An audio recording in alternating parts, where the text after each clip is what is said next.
তোমার না রবের সাথে বন্ধুত্ব ছিল? তুমি না মোনাজাতে ফুঁপিয়ে ফুঁপিয়ে কান্না করতে আর বলতে, হে আল্লাহ, আমি তোমাকে ছাড়া আর কাউকে চাই না। তাহলে এখন কেন তোমার রবের সাথেই বিচ্ছেদ? তুমি না তওবা করেছিলে? তুমি না আল্লাহর জন্য সব ছেড়ে দিয়েছিলে? তুমি না বুঝতে পেরেছিলে তোমার আসল ঠিকানা কোথায়? তুমি না মুমিন হতে চেয়েছিলে, ইসলাম মেনে চলতে চেয়েছিলে? ভুলে গেছো? আবার কেন পাপে জড়িয়ে গেলে? তুমি না সিজদায় পড়ে কেঁদেছিলে তোমার গুনাহের জন্য? তাহলে কেন আবার দুনিয়ার ধোঁকায় পড়ে গেলে? তুমি কি হেরে গেলে তোমার নফসের কাছে?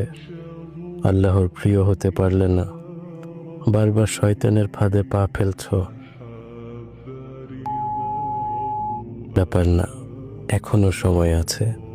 তুমি কি জানো না তোমার রব কত মহান? তিনি অপেক্ষা করছেন তোমার জন্য, তোমাকে ক্ষমা করার জন্য।